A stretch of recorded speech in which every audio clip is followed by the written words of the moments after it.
Good morning, afternoon, everybody. Welcome to the third episode of Greg's Office.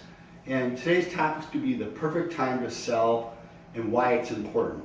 So we're super busy right now at Oswego Realty, executing staging contracts, scheduling staging, scheduling pictures, because we have, I think, total of like 7 properties coming live in February.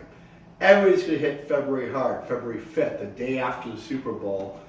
Because that's really been the start of the real estate selling season over the last 4 years. It's been about a 4-year trend. Prior to that, the market would heat up a little bit in April, it would explode in May, and it would really carry even through July and August. Now everything's moved up. We're seeing way more action in February and March and April than we ever used to see in the years past. Now, I can't tell you the reason why, but I can tell you statistically with numbers that is an absolute fact.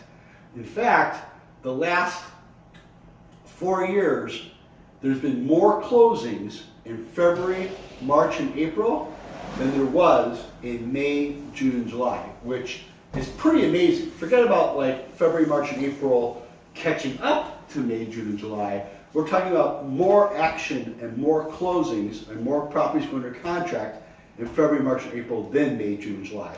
In fact, if you wait till July, you're already done. It's too late and you really, missed the prime season.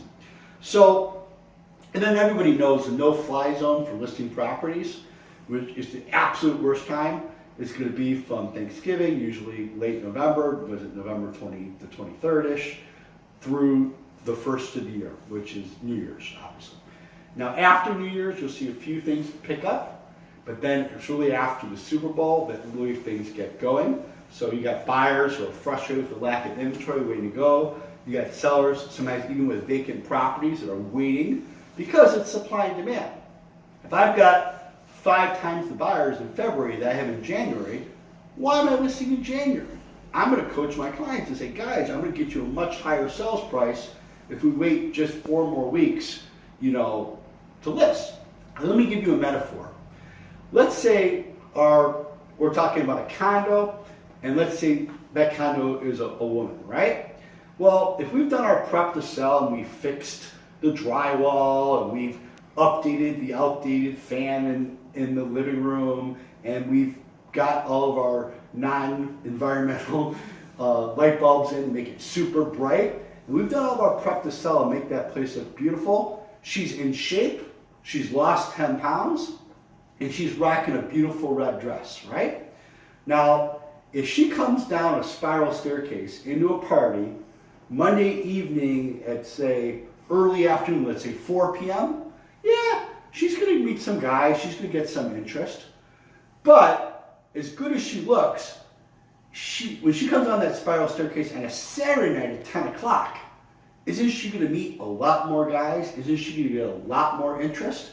I want her in the best shape she can, doing all the prep to sell imaginable. I want cleavage out. I want rocking the heels. I want sexy red lipstick. And I want her to look beautiful and come to the market Saturday night at 10 o'clock walking down a spiral staircase where every guy in the room turns and goes, holy mackerel, she's gorgeous. I want to get to know her. And i.e., in my metaphor, get absolute top dollar for my sellers. I think that's pretty much what I want to talk about today is timing. When to come to market, and really, the adage that, I obviously came up with, timing is everything. I don't know if it's everything, but it's a huge impact on sales price. It could be as much as 10%. So thanks for tuning in, and I hope everyone has an amazing day. If you want help buying or selling property, call me. I'm available. Thanks.